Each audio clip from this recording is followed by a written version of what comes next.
Hi everyone, welcome to Garden Air. So today I wanted to talk about succulents, and I'm actually going to be cleaning the little window behind me today, getting my succulents all taken care of.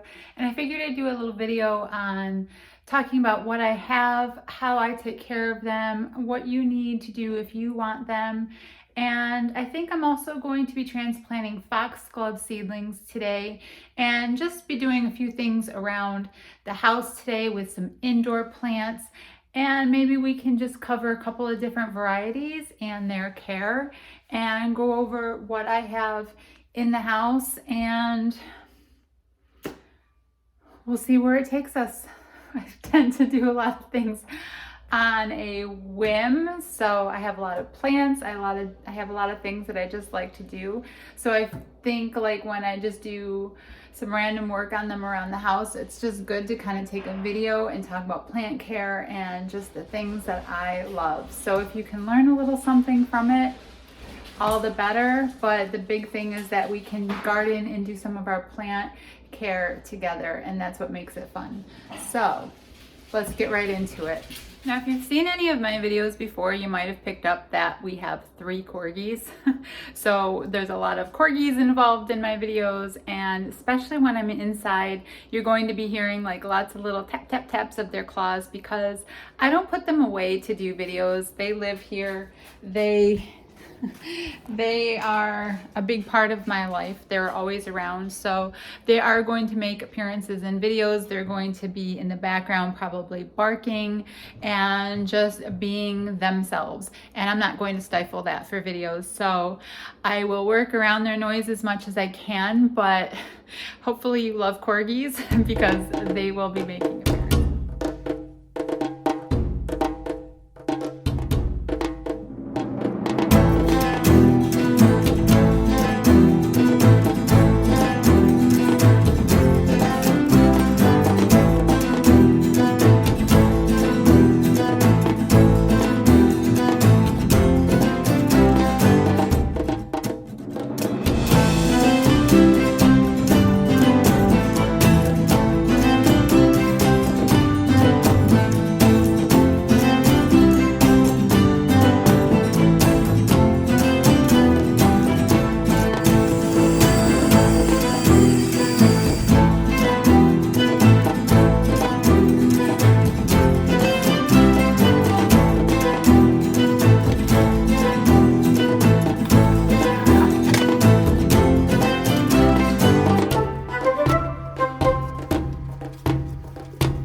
The task. I feel like I have to be an acrobat to get this window clean. And to be honest, I have a frozen shoulder right now in my right shoulder, so it's extra hard until that maneuvers again properly. So, okay, the window's clean. Okay, so all the plants are just down here on the counter, and now we can go over and take care of each one. These guys got a little bit neglected because I got so focused on working outside, and that ends up happening. My houseplants suffer a little bit once garden season begins because my focus and attention goes elsewhere. So I need to give these guys a little TLC right now.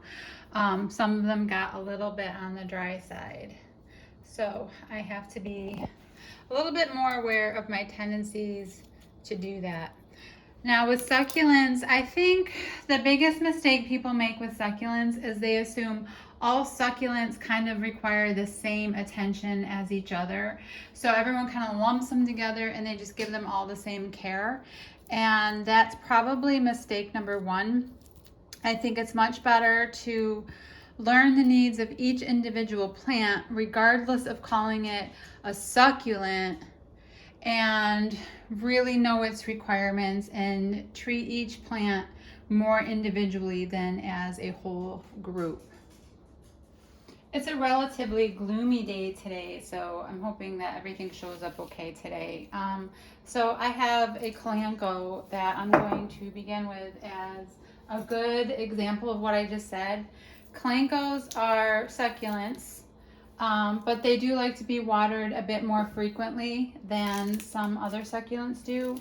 It's like the succulent that no one told it it's a succulent, because they do require quite a bit of water. They don't like to dry out too much, and with the neglect I've given this window over the last month, you can see that it just hasn't been very happy with being a little bit more on the dry side, whereas other plants were generally okay with it, like the peperomias. This guy just doesn't like to dry out, so I'm actually going to give it a little extra water now.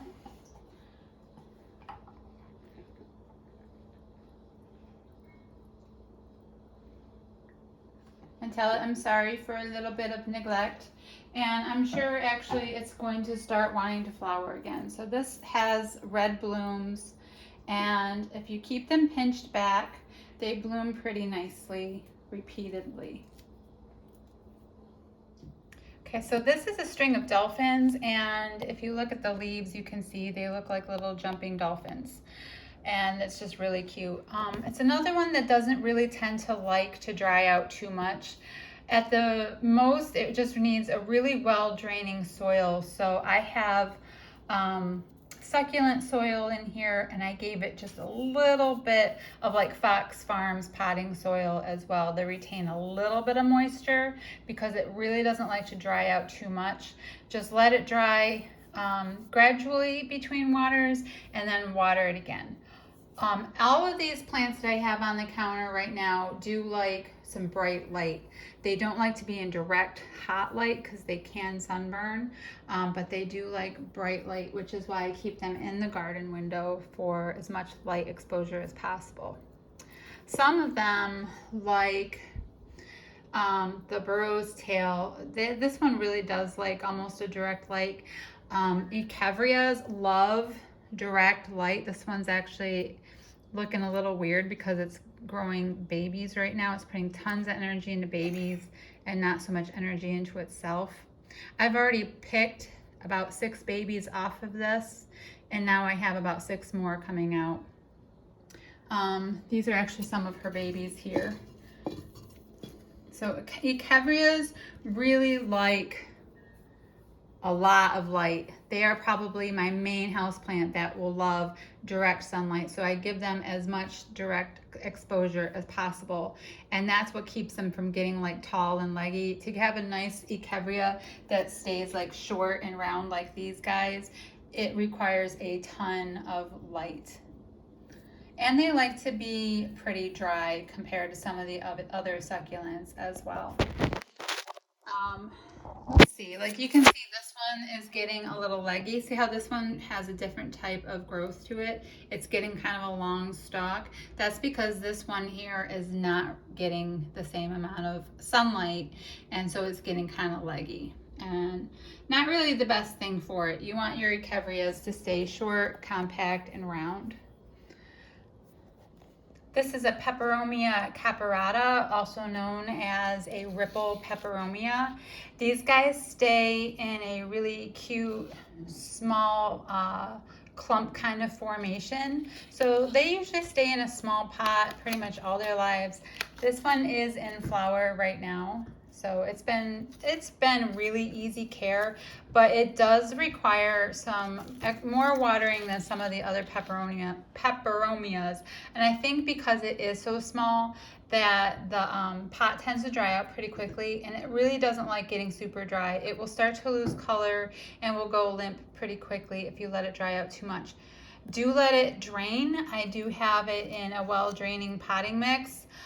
Just don't let it get and completely dry, because it does definitely react to severe dryness.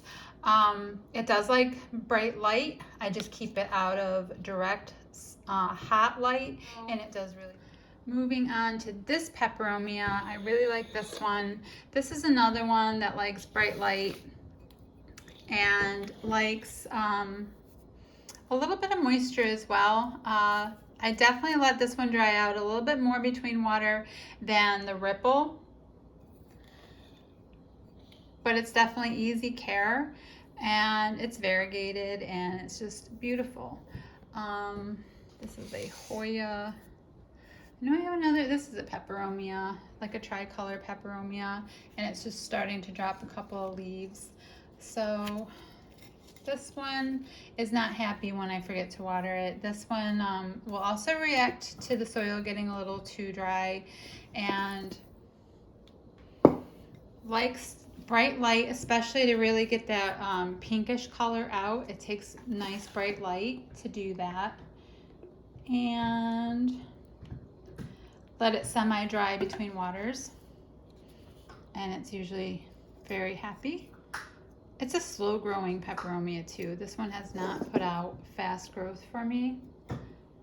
And then this is also a type of peperomia. This one's kind of funky. I don't know the name of it, but it's cool and it's very easy to grow. This one can take things getting a little bit more dry between water, and really doesn't have too much of a fuss. It's pretty easy. My real succulents that love to be dry are like the haworthias and the little aloes. Those are the ones that will definitely rot at their base if you keep them too wet. They're in a cactus soil, lots of bright light, and watered infrequently, maybe every 3 weeks. I really let these guys stay more dry. This one also stays a little bit more dry, but gets watered a little bit more often than the haworthia, maybe once every other week. This one will get some water, but it's in a very well draining, loose cactus soil. So this is a variegated bear paw, and it's just so adorable. And they are pretty common. They're pretty easy to find, even in the non-variegated form. They just look like little bear paws. They even have the little spikes at the end that look like claws. They are fuzzy, and they're easy to grow. They're just very slow growing. They like a lot of sunlight as well. So I put them in with my, I put my little echevrias around them because they do like the light. But I'm a little bit careful in watering. The bear paw likes a little bit more water than the echevria does, so I kind of focus water more on the echevria, and I let the water kind of I focus more water on the bear paw, and then I let the water kind of slowly distribute over to the echevrias as needed. So with good maintenance and care, you can put plants together that have slight differences in care needs and still have them thrive if you just always pay attention to how you water and where you keep them. This is a Hindu rope Hoya, another one that's growing incredibly slow for me. When I bought it at the nursery, I didn't realize until I got home that it had a ton of mealy bugs, and I had to treat it as soon as I got it home. And the plant was a bit stressed out after that, but after getting the mealy bugs gone, it's been doing really well. This one does like to fully dry out between water. I actually put it in an orchid pot, and it has a mixture of cactus soil and bark in there. And that's just a nice loose soil that drains incredibly well. I've killed these in the past by keeping them just too compacted and wet. They really don't like soil that won't drain well. So I found this mix that just works well for me. I put bark at the bottom, cactus soil in the middle, and then a little bit more bark at the top, and it just drains so well that nothing sits there and rots at my Hindu rope anymore, and it's thriving. This is like a little blue crested, I can't think of the name, but I'll put it on the screen for you. Blue crested something cactus. Can't remember the name. Very easy care. Again, this one I dry out almost pretty much completely between watering. So this one's almost coming due for water now. It is a true cactus, so Not a lot of water on this guy. Actually, I haven't even repotted it yet since I got it. I bought it maybe 5 months ago, and it's still in its original grower's pot. I don't expect quick growth from this guy at all. My burro's tail, kind of, I got it as this tiny little baby, and it filled up this pot really nice, but now that it's growing, it's gone like bloop, bloop. It's like growing off to each side, which is fine. I don't care. So I'm taking like little babies and putting them in the center of the pot and trying to fill up the center of the pot now. So I'll get some babies set in here to get a little bit more growth in the middle again. But this guy likes more water than I thought it would. It doesn't like to get totally dry. I have another burro's tail in the sunroom, and it's the same way. It does not like to be totally dry, at least not in my house. I think some people prefer to keep them very dry. Mine will, it will dry out its leaves and just drop them so easily if I let it get too dry. So I don't. I water it pretty consistently, maybe once every week, week and a half. This one gets water. I don't saturate it, but it does get water. And it seems to be happy that way. Let's see, I have a little Thanksgiving cactus here. She's actually got a bud. She's just a small one. I started from a cutting. It was in one of my Wardian cases. It's now actually in an orchid pot. These are not true cactuses. All of these cactus, Christmas cactus, Easter cactus, Thanksgiving cactuses, they actually are a type of epiphyte, meaning that they'll grow on other plants in the wild. They aren't true terrestrial plants.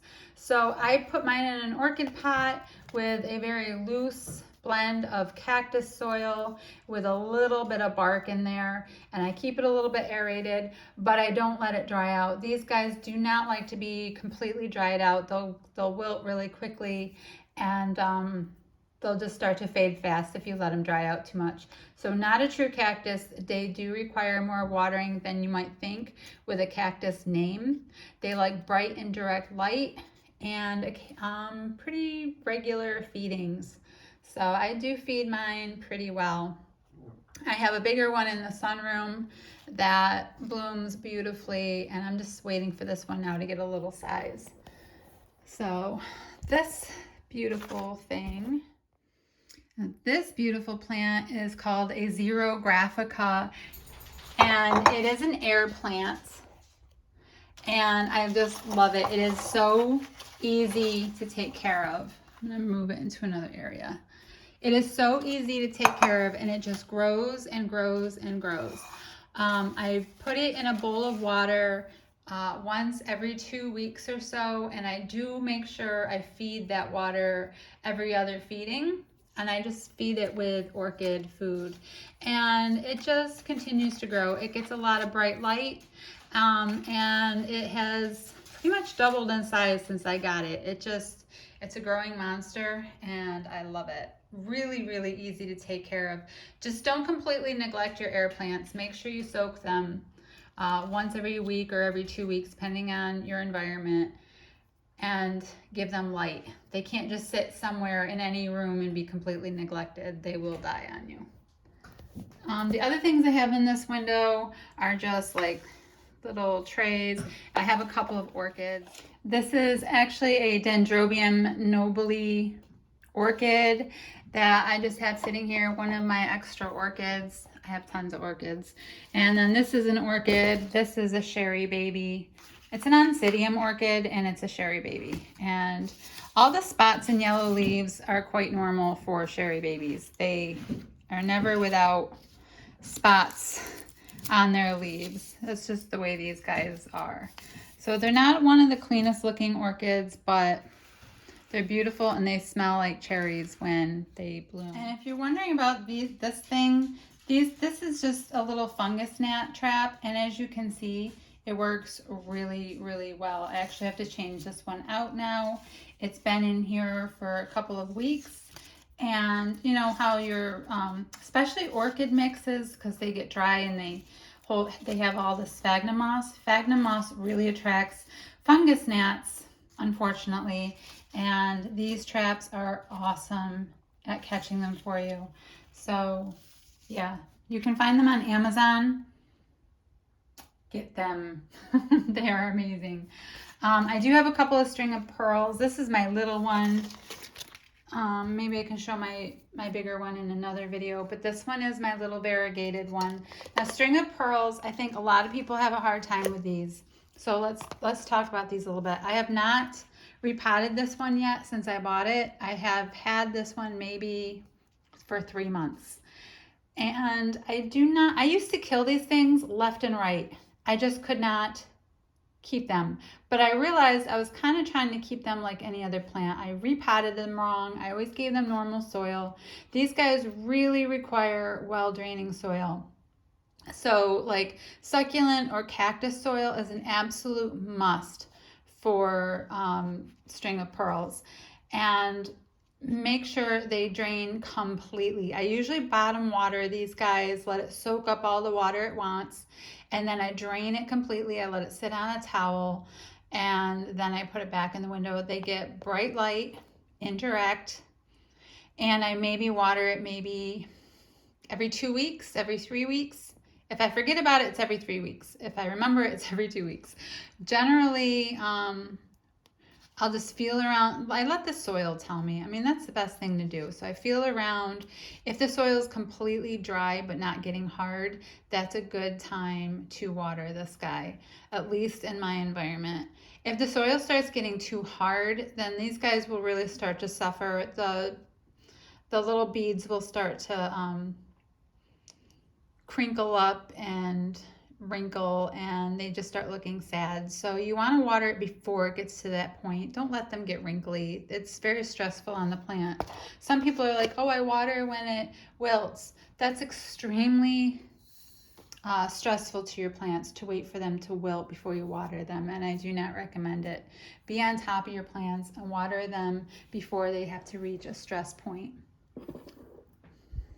So this vase here, I'm actually rooting the top portion of my blue sword philodendron, also known as a hastatum, and it is one of my favorite plants. So I wanted to root the top and make another one, and it's starting to root in there, and I'll show you what I did. Okay, so I just changed the water on this vase for these cuttings, and that's probably the biggest thing that most people neglect when they're rooting their cuttings is changing that water out. I change it out about once a week, keep it fresh. It's probably the biggest reason for failed rootings on cuttings.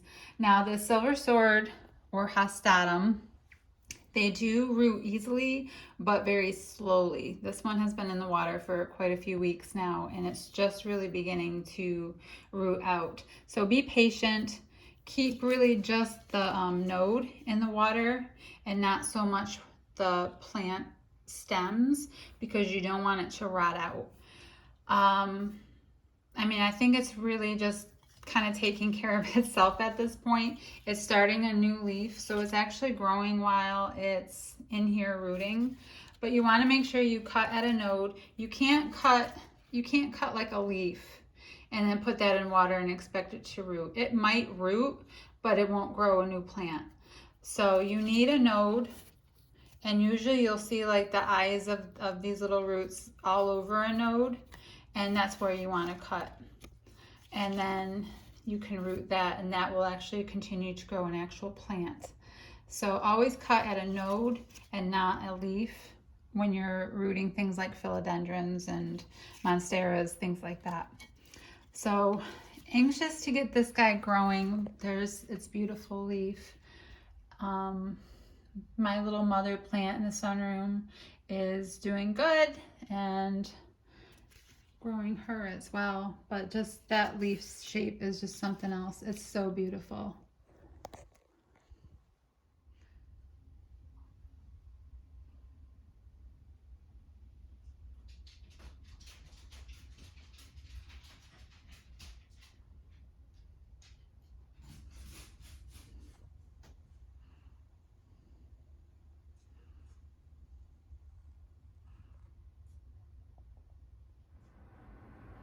Okay, so we got that big mess in the window all cleaned up. It took longer than I thought it would.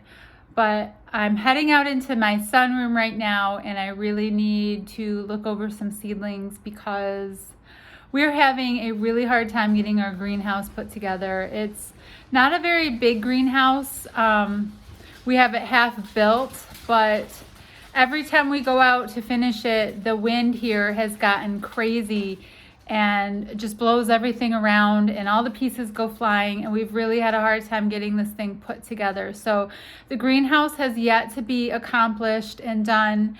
So I still have, gosh, I have so many seedlings sitting around in my sunroom still, just taking up space. I have all the bulbs I have to plant sitting out here and waiting. I have a rose bush, I have a blueberry bush, I have everything still sitting out here waiting. So I'm going to have to sit at the table to work on some of these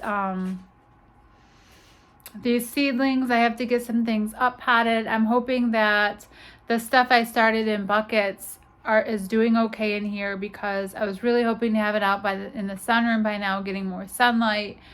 So I'm a little bit cramped out here, and I'll show you in a second just how crazy it is right now waiting for the sunroom, waiting for the greenhouse to get finished. So this is the mess I'm currently looking at, waiting on my greenhouse, which it's not bad. I mean, I really can't complain because at least things are growing, everything is healthy, everything's doing okay. I have stuff on the pellet stove.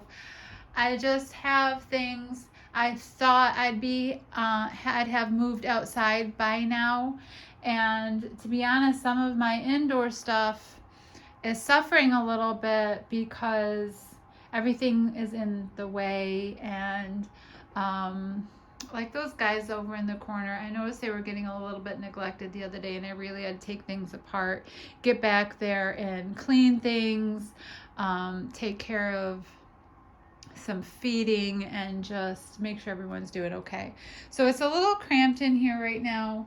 I have just so much stuff waiting to be like cleaned up, perked up, spruced up, and it's all waiting for that greenhouse to get done.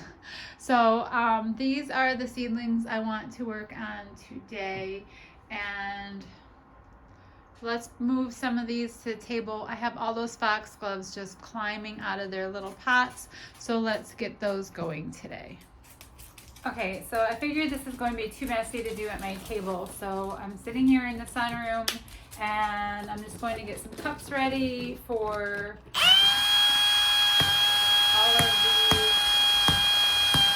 foxgloves. So I want to drill holes in the bottoms of my cups for drainage. They didn't go through all of them, so I just need like one good hole through all of these cups for the drainage.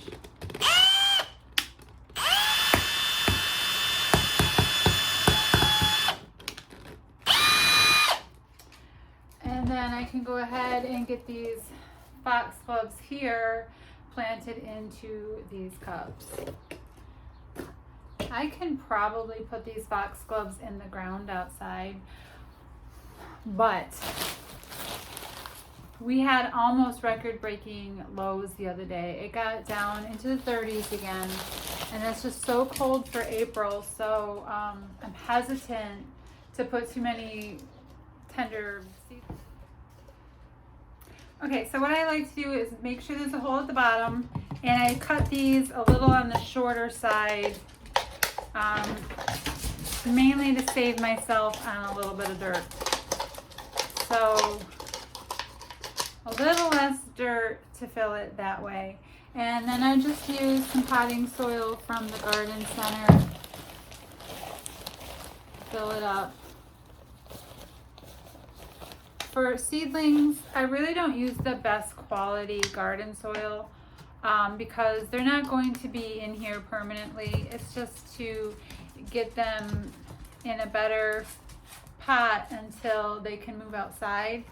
So I don't want to use the best quality stuff, the most expensive stuff. So Really, I use like those 350 bags that they sell at the garden centers. It's a little on the heavy side, so if your potting soil is too heavy, if it's too dense,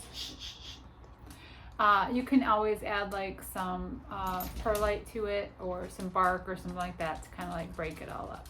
I think these will be fine in here. So just do one plant per cup and keep them in the sun and watered well until you can get them outside. So this is just up potting, and I'm just going to continue doing a few more foxgloves.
So a couple went out, and we'll hope for the best on those.